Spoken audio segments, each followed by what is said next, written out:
नमस्कार। जिसका आप इंतज़ार कर रहे थे वह दिन आ गया। आज मैं आपके सामने चर्चा करने जा रहा हूँ यहूदी, इस्लाम और ईसाई धर्म का तुलनात्मक अध्ययन। Because if you are preparing for examination, यह बहुत ही ज़रूरी होता है कि आप चीज़ों को एक प्लेटफॉर्म पर लाकर समझें। और उसी की कड़ी में आज मेरी कोशिश है कि मैं यहूदी, ईसाई और इस्लाम धर्म को एक प्लेटफॉर्म पर लाकर आपको समझाने का प्रयास करूंगा।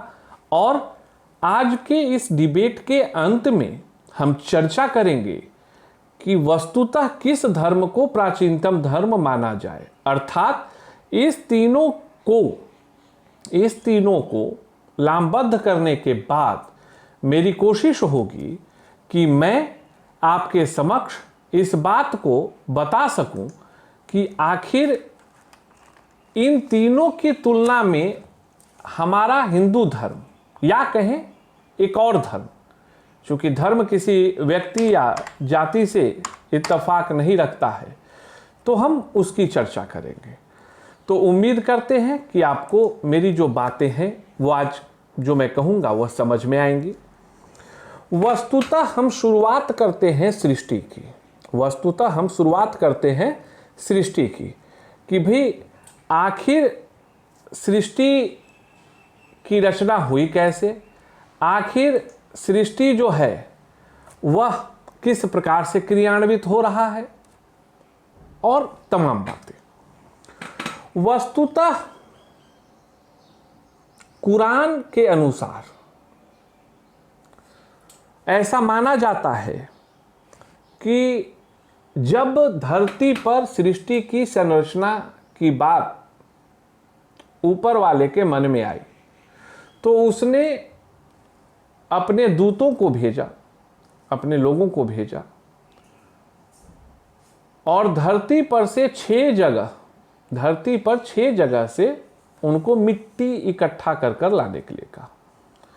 उनके दूत जाते हैं और 6 जगह की मिट्टियों को वो लेकर आते हैं। अल्लाह जो हैं, जो ईश्वर हैं, वह क्या करते हैं, उन मिट्टियों को मिलाकर एक संरचना का निर्माण करते हैं। चीज़ों को आप बहुत ही गंभीरता से और सरलता से समझिएगा।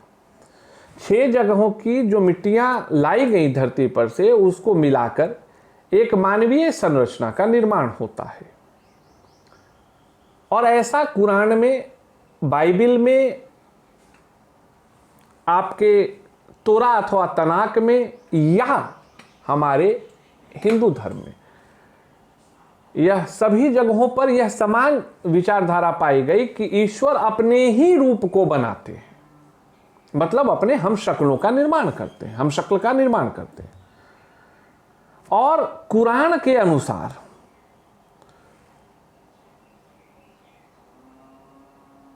या कहें प्राचीन ग्रंथ के अनुसार उसका नाम रखा जाता है एडम। फिर उसको अल्लाह जो है अपने पास रख लेते हैं। कुछ दिनों के बाद उसी एडम से कहीं कहीं पढ़ने के लिए मिलता है कि उसकी रीढ़ की हड्डी से कुछ अंश लेकर एक और पात्र का निर्माण करते हैं, एक और मनुष्य का निर्माण करते हैं, जो महिला होती है, उसका नाम रखा जाता है ईव। दोनों जो हैं वहां रहना शुरू कर देते हैं, लेकिन दोनों के लिए एक बात कही गई कि आप सिर्फ रहेंगे, आप किसी भी प्रकार की और क्रिया में भागीदारी सुनिश्चित नहीं करेंगे। लेकिन कालांतर में ऐसे पुरातात्विक प्राचीन ग्रंथों को पढ़ने से मिलता है कि उस वक्त इब्लिस नाम का एक शैतान होता है, और उस इब्लिस नाम के शैतान ने जो है वह उसके अंदर संबंध बनाने की इच्छा को जागृत करने का प्रयास करता है, और परिणाम स्वरूप उन दोनों को धरती पर भेज दिया जाता है। दंड मिलता है कि अब आप हमारे स्वर्ग में नहीं रहेंगे, अब आप धरती पर जाकर रहें। और उस ग्रंथ के मुताबिक ही ऐसा कहा गया है कि भाई माउंट ऑफ अराफात, एक टर्म आता है माउंट ऑफ अराफात, में एडम और ईव का मिलन होता है।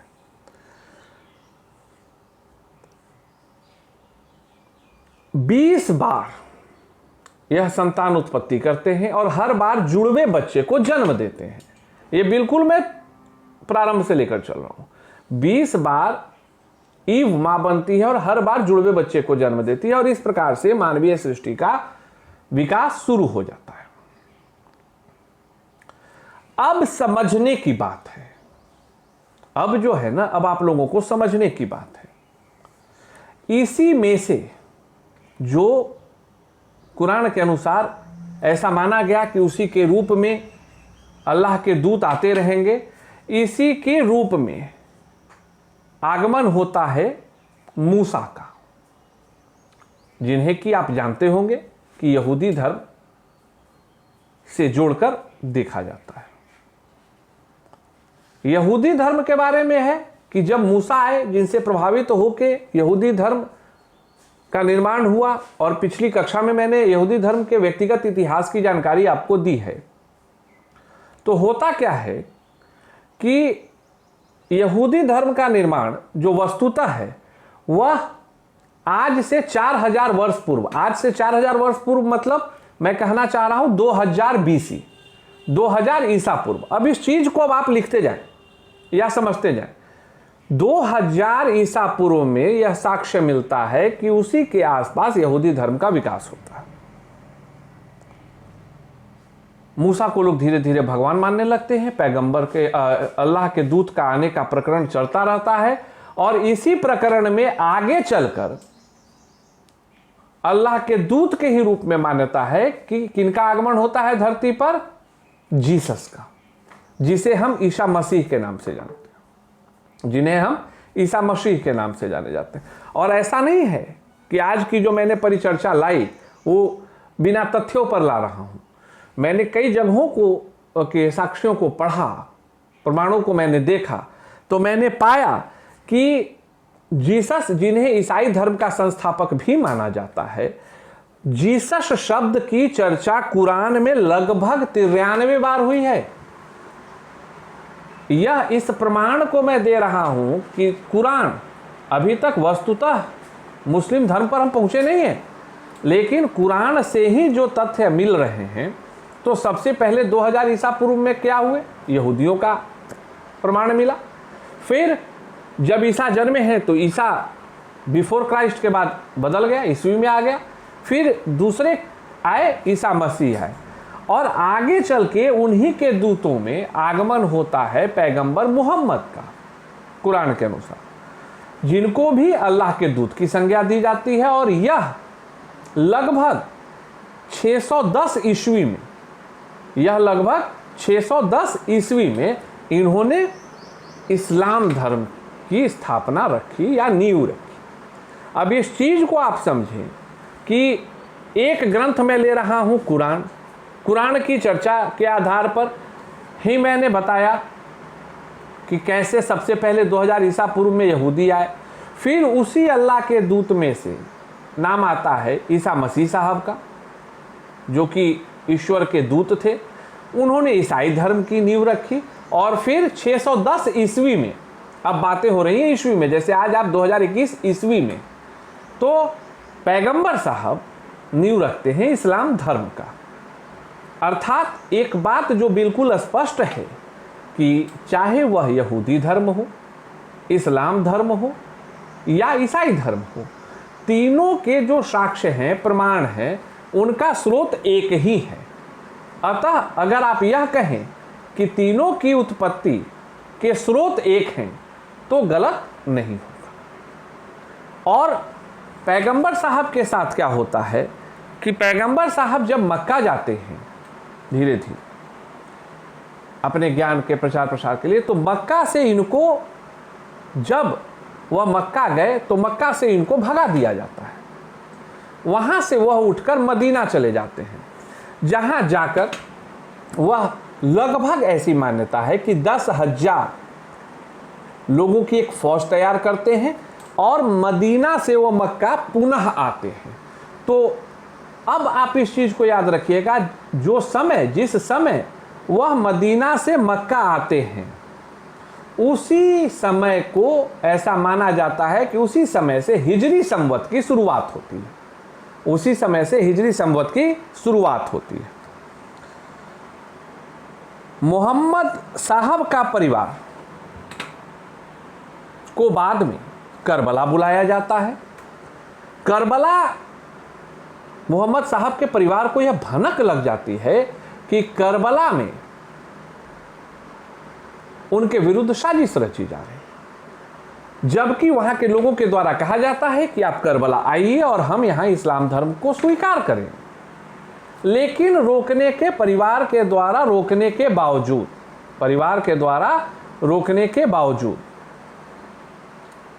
वह एक एक करके लोग करबला जाते हैं और मारे जाते हैं। एक एक करके लोग करबला जाते हैं और मारे जाते हैं। हुसैन साहब के रोकने के बावजूद पैगंबर साहब रुकते नहीं, और उनके इस कुकृत्य का नतीजा निकलता है कि उनके ग्रंथ में चर्चा है कि वहाँ पर अल्लाह की बुरी नज़र पड़ती है और उनकी कुदृष्टि के कारण वहाँ पर खूनों की बारिश होती है। वहाँ के लोग पैगंबर साहब की शक्तियों से ताल्लुकात रखते हैं और धीरे धीरे वहाँ लोग पैगंबर साहब के धर्म को मानना शुरू कर देते हैं। वस्तुतः परीक्षा उपयोगी जानकारी के लिए आपको याद रखना है कि इस्लाम में मूलतः 2 संप्रदाय हैं, शिया और सुन्नी। सुन्नी को कट्टरपंथी कहा जाता है। जैसे अभी फिलिस्तीन में ज़्यादा सुन्नी लोग हैं। तो वस्तुतः इस चीज़ को आप समझिए कि पिछली कक्षा में मैंने यहूदियों के बारे में बताया है। अभी एक आंशिक चर्चा बीच में ईसा मसीह और उनके उत्पत्ति और उनके जन्म और उनके संप्रदाय के विषय में भी मैंने की, उनके रिलेशनशिप की, कनेक्टिंग की। और अभी आपको याद रखना है कि जो मुस्लिम मूलतः 2 संप्रदाय, शिया और सुन्नी, जिन्होंने मोहम्मद साहब को मारने के कुकृत्य में भाग लिया और उसके बाद अल्लाह के कहर के बाद उन्होंने इस्लाम को स्वीकार किया, वो शिया संप्रदाय से जुड़े, उन्हें शिया संप्रदाय के अंतर्गत रखा गया। और जो लोग उस युद्ध में शामिल नहीं थे वह सुन्नी संप्रदाय से आते हैं, और सुन्नी संप्रदाय को कट्टरपंथी संप्रदाय कहा जाता है इस्लामिक सभ्यता। तो वस्तुतः आपके आसपास हमेशा न्यूज़ चैनल में, मैगजीन्स में आप देखते होंगे कि शिया और सुन्नी है, जैसे बौद्ध धर्म में हीनयान महायान है। तो यह बहुत कम लोग जानते होंगे कि what is the basic difference between Shia and Sunni. तो शिया संप्रदाय वह धर्मावलंबी, वह अनुयायी जिनके पूर्वज मोहम्मद साहब की हत्या के जिम्मेवार थे, उनको शिया संप्रदाय के अंतर्गत रखा गया, और जो इस कुकृत्य में साथ नहीं थे उन्हें सुन्नी संप्रदाय में रखा गया। और वस्तुतः अभी फिर मैं एक कनेक्टिंग बता रहा हूँ कि यहूदी और मुस्लिम के बीच में एक जो प्रमुख विरोधाभासी आधार है वह यही है कि पैगंबर साहब के अनुसार उनका मानना था कि अब अल्लाह किसी भी दूत को नहीं भेजेंगे, जबकि यहूदियों का मानना है कि अभी भी ईश्वर के प्रतिनिधि आएंगे। तो वस्तुतः इस्लाम जहां उनके दूतों के आगमन की प्रक्रिया को बंद करने की मान्यता पर जोर देता है, वहीं यहूदियों का मानना है कि इस्लाम की जो ऊपर वाले के ईश्वर के जो दूत हैं वह अभी भी आएंगे, वो कभी न कभी जरूर आएंगे। अब इसके बाद एक आंकड़े जो आपको याद रखने चाहिए कि यहूदी धर्म लगभग 2000 ईसा पूर्व, ईसाई धर्म जब ईसा मसीह जन्मे, और इस्लाम धर्म 610 ईस्वी, यह साल का वह रेंज है जब इस संप्रदाय की, इस धर्म की उत्पत्ति हुई साक्ष्यों के आधार पर। अब हम चर्चा करने जा रहे हैं इन तीनों धर्मों के साथ हिंदू धर्म की। तो वस्तुतः जब आप काल चक्र को देखते हैं तो आप पाते हैं कि इन तीनों संप्रदाय, इन तीनों धर्मों के काल की जानकारी हम लोगों के पास है, लेकिन हिंदू धर्म के काल की जानकारी हम लोगों के पास नहीं है। इस बात की जानकारी हम लोगों को नहीं है कि हिंदू धर्म की उत्पत्ति कब हुई, हिंदू धर्म की उत्पत्ति कब हुई। क्यों? चूंकि एक बात मैं सिर्फ 2-3 तथ्यों से आपको स्पष्ट करना चाहूँगा। सबसे पहले जो इब्राहिम थे, जिन्हें इन तीनों धर्मों का, ईसाई, यहूदी और इस्लाम का पितामह माना जाता है, उनके कथन के अनुसार वह एकेश्वरवाद में विश्वास रखते थे और मूर्ति पूजा के विरोधी थे। तो पहला पॉइंट, मूर्ति पूजा के विरोधी थे। इसका मतलब मूर्ति पूजा उनके आगमन से पहले की पूजा प्रणाली थी। तो यह इस बात को प्रमाणित करता है कि मूर्ति पूजक उनसे पहले से धरती पर थे। फैक्ट है, सही है, हिंदू मूर्ति पूजक होते हैं। दूसरा, जो विचारधारा एडम और ईव के लिए है, वही विचारधारा मनु और शतरूपा के लिए है हिंदू धर्म में। आप सभी जानते होंगे, प्रलय होता है, धरती पर 2 लोग आते हैं ईश्वर के, ब्रह्मा के आशीर्वाद से। एक मनु जो पुरुष होते हैं, शतरूपा जो कन्या होती है, और वहां से सृष्टि का निर्माण होता है।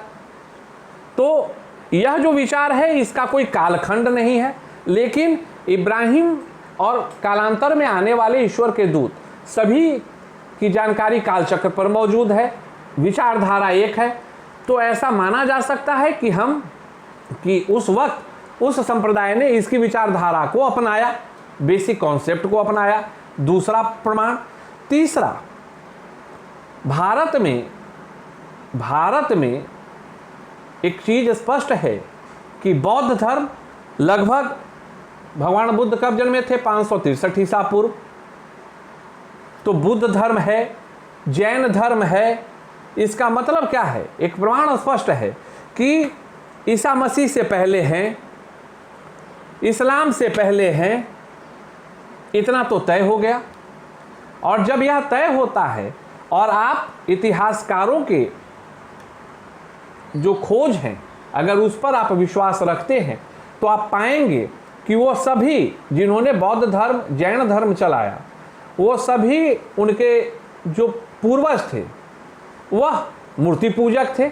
इसका मतलब कि अगर हम अपनी सामान्य भाषाओं में कहें तो यह गलत नहीं होगा कि हिंदू धर्म, मूर्ति पूजक धर्म, मूर्ति उपासक धर्म दुनिया की सबसे प्राचीनतम धर्म है। और वस्तुतः आज की मेरी कक्षा लेने का मूल उद्देश्य यही था कि मैं आपको 2 चीज़ों पर चर्चा करके आपके भ्रम को स्पष्ट कर सकूं। पहला, प्राचीनतम धर्म कौन है। तो कालचक्र के आधार पर भी अगर आप देखते हैं तो आप पाएंगे कि हिंदू धर्म विश्व का प्राचीनतम धर्म है। प्रमाण 1, चूंकि इस्लाम और ईसाई से पहले से बौद्ध और जैन धर्म रहे, इसका मतलब उनके ऊपर हिंदू धर्म था। प्रमाण 2, मनु संवाद, एडम संवाद। और प्रमाण 3 कि हिंदू धर्म की उत्पत्ति को कालखंड पर आज तक परिभाषित आंकड़ों के साथ नहीं किया गया, जबकि यहूदी 2000 ईसा पूर्व, ईसाई ईसा जन्म और इस्लामिक सभ्यता 610 ईस्वी, यह कालखंड पर अंकित समय के अनुसार इनकी उत्पत्ति का प्रमाण मिलता है। अतः इसमें कहीं कोई अतिशयोक्ति नहीं होगी अगर हम यह कहें कि उस तीनों मजहब की उत्पत्ति के स्रोत भी एक हैं और उनकी उत्पत्ति का जो आधार है वो हिंदू धर्म की उत्पत्ति से मिलता जुलता है, जो कि दुनिया का प्राचीनतम धर्म है। तो एक विश्लेषक के लिहाज से यह गलत नहीं होगा कि वस्तुतः वह भी हमारी ही, मैं हिंदू धर्म नहीं कह रहा हूं, यहां पर आप इत्तेफाक रखें कि मैं हिंदू धर्म नहीं कह रहा हूं, मैं मूर्ति पूजक, मूर्ति उपासक सिस्टम की मैं बात कर रहा हूं, जिसे कालांतर में हम लोग हिंदू धर्म नाम दिए। तो वह भी मूलतः मूर्ति उपासक से ही अलग विचारधारा के साथ स्थापित हुई एक प्रणाली थी, जिससे 3 धर्मों का उदय होता है, और वहीं हम उस उत्पत्ति के आधार स्तंभ हैं मूर्ति उपासक के तौर पे। अतः यह कहना गलत नहीं होगा कि एक तरफ जहां वह तीनों धर्म एक छत के ही नीचे के हैं, वहीं उसका जो आधार है, उसका जो महाछत है, वह मूर्ति उपासक धर्म था। उम्मीद करते हैं कि आज की जानकारी आपको जानकारी परख लगी होगी, काफ़ी कुछ समझने के लिए मिला होगा। मैं अभी फेसबुक पर भी लाइव हूँ, और जल्द ही मैं अपने इस वीडियो को ऋषि द क्रिएटर पर भी अपलोड करूँगा, ताकि आप सुनकर समझें कि हम उस संप्रदाय से ताल्लुकात रखते हैं जिसे इस सृष्टि के प्राचीनतम संप्रदाय होने का गौरव प्राप्त है। धन्यवाद।